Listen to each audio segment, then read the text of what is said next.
आज जो अपन topic discuss करने वाले हैं वो टॉपिक का नाम है किंगडम प्रोटिस्टा। बच्चों ये भी टॉपिक जो है ना बहुत ही इंपॉर्टेंट है। सबसे पहले हम लोग इस पूरे टॉपिक को पढ़ेंगे, उसके बाद लास्ट में अपन जो प्रीवियस ईयर आए हुए जो क्वेश्चन है उस क्वेश्चन को डिस्कस करेंगे। ठीक है, तो सबसे पहला किंगडम प्रोटिस्टा में जो एनसीईआरटी कहती है, एनसीईआरटी क्या कहती है? एनसीईआरटी कहती है कि इसमें सभी सिंगल सेल वाले यूकैरियोटिक को रखा जाता है। प्रोटिस्टा में किसे रखा जाता है? जितने भी सिंगल सेल वाले यूकैरियोटिक होते हैं उन्हें प्रोटिस्टा में रखा जाता है। लेकिन इस किंगडम की बाउंड्रीज ठीक तरह से डिफाइन नहीं हो पाई है, क्योंकि एक बायोलॉजिस्ट के लिए फोटोसिंथेटिक प्रोटिस्टन है तो वो दूसरे बायोलॉजिस्ट के लिए प्लांट हो सकता है। इस बुक में हम लोग chrysophyta, dinoflagellate, euglenoid, slime moulds व प्रोटोजोअन्स को प्रोटिस्टा में रखा गया है। मतलब इसमें अपन chrysophyta, dinoflagellate, euglenoid, slime moulds और प्रोटोजोअन के बारे में पढ़ने वाले हैं। तो अपन इसको याद कैसे रखेंगे? CDESP। ठीक है, मतलब कि प्रोटिस्टा के अंदर कौन कौन आते हैं? CDESP, Chrysophyta, dinoflagellate, euglenoid, slime moulds और प्रोटोजोअन। अब प्रोटिस्टा के जो मेंबर होते हैं वो मुख्यतः क्या होते हैं? एक्वेटिक होते हैं। ये किंगडम प्लांट, एनिमल और फंजाई के साथ लिंक बनाता है। ठीक है, मतलब कि प्रोटिस्टा जो होता है वो किन किन से जुड़ा होता है, दोनों के बीच में एक कनेक्टिव लिंक की तरह काम करता है। जैसे यूग्लिना की बात करें तो प्लांट और एनिमल के बीच में कनेक्टिव लिंक होता है। उसी प्रकार जितने भी प्रोटिस्टन होते हैं उसमें प्लांट, एनिमल और फंजाई के साथ में जो है वो लिंक बनाता है। ठीक,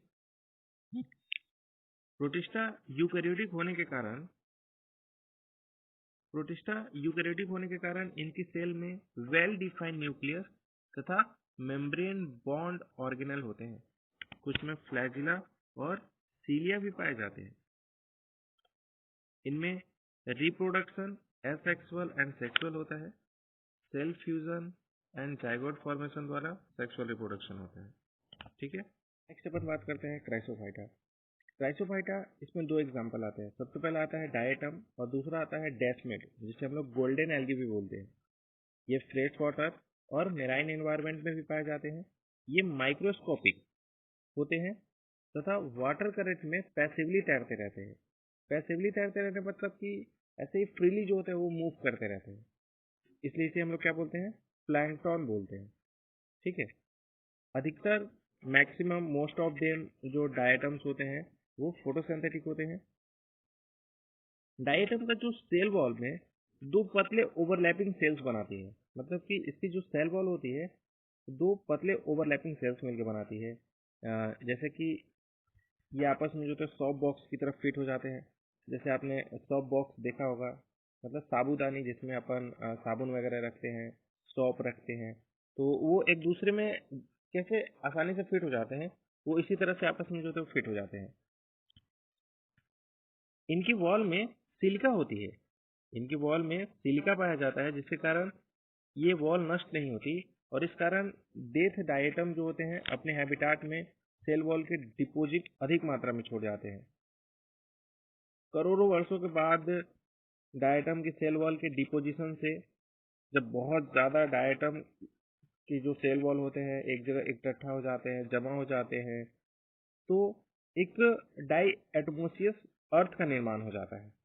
ठीक है, उसके बाद अगर बात करते हैं ग्रीटी, मतलब कि कणमय होने के कारण ये मिट्टी जो होती है वो पॉलिशिंग में, ऑयल या सिरप के फिल्ट्रेशन में भी यूज होती है। डायटम जो होते हैं वो समुद्र के चीफ प्रोड्यूसर होते हैं, मतलब कि ओशियन के ये चीफ प्रोड्यूसर होते हैं। नेक्स्ट अपन बात करते हैं डायनोफ्लैजिलेट। डायनोफ्लैजिलेट की बात करें तो ये जितने भी ऑर्गेनिज्म होते हैं मोस्टली मेराइन और फोटोसिंथेटिक होते हैं। इनमें प्रेजेंट मेन पिगमेंट के कारण जो होते हैं, इनमें प्रेजेंट मेन पिगमेंट के कारण ही ये येलो, ग्रीन, ब्राउन, ब्लू और रेड दिखाई देते हैं।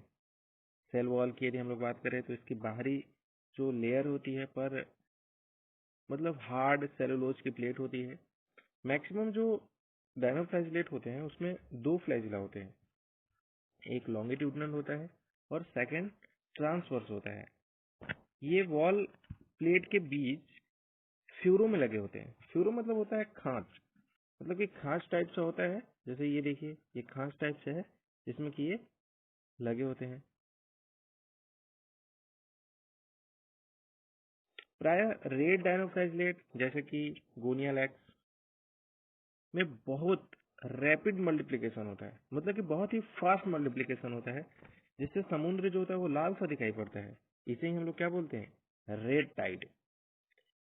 इनकी अधिक संख्या से टॉक्सिन निकलते हैं जो दूसरे मेराइन एनिमल जैसे फिश को मार सकते हैं। डायनोफ्लैजिलेट के बाद नेक्स्ट अपन पढ़ते हैं यूग्लिनोइड।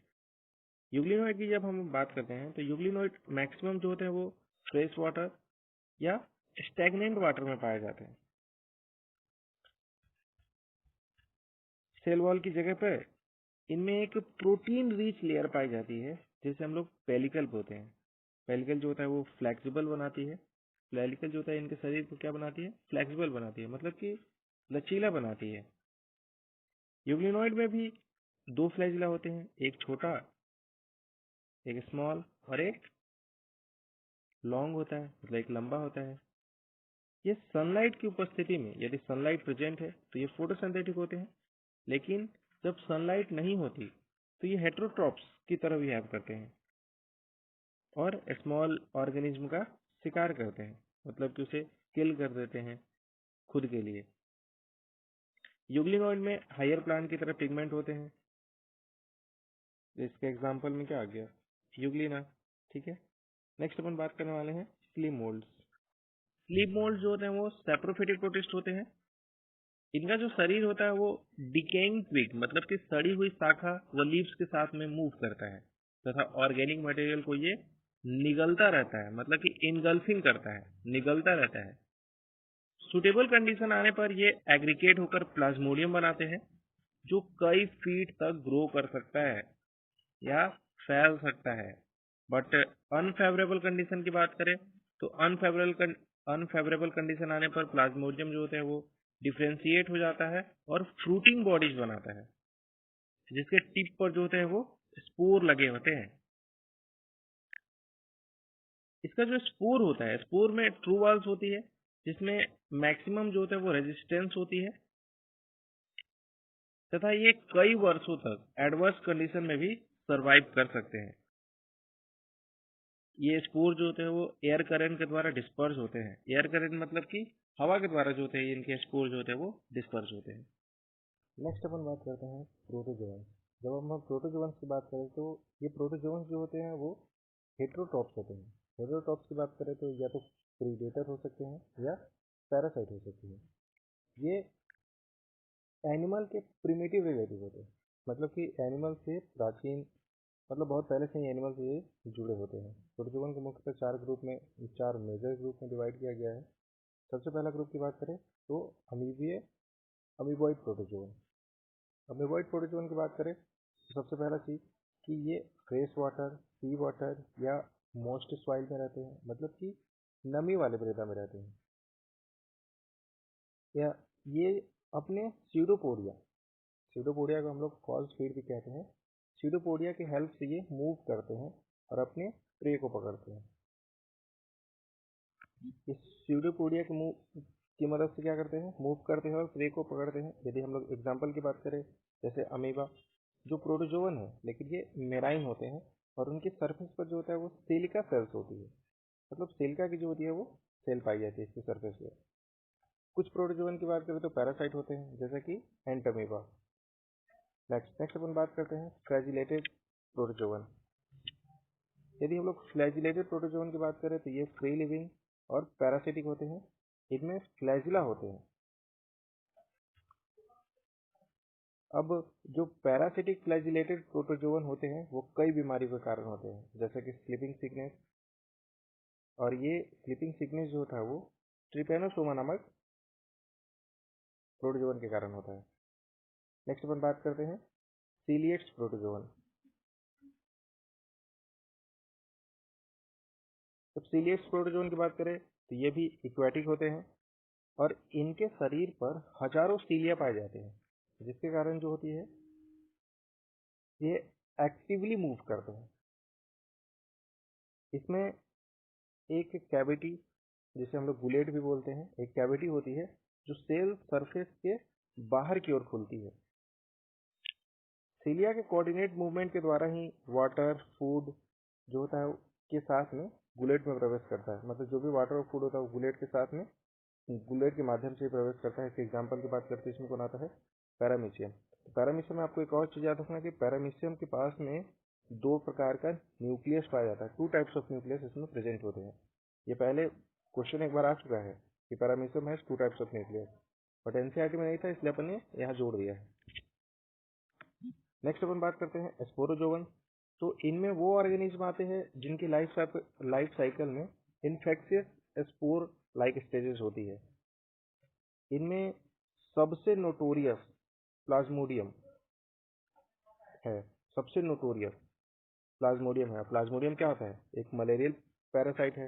आप सभी जानते होंगे कि मलेरिया एक ऐसी बीमारी है जिसके कारण ह्यूमन पॉपुलेशन पर बहुत ज़्यादा प्रभाव पड़ा था, जिसको हम लोग स्टेगरी इफेक्ट, मतलब कि आघात प्रभाव पड़ा था, बहुत ज़्यादा इफेक्ट पड़ा था।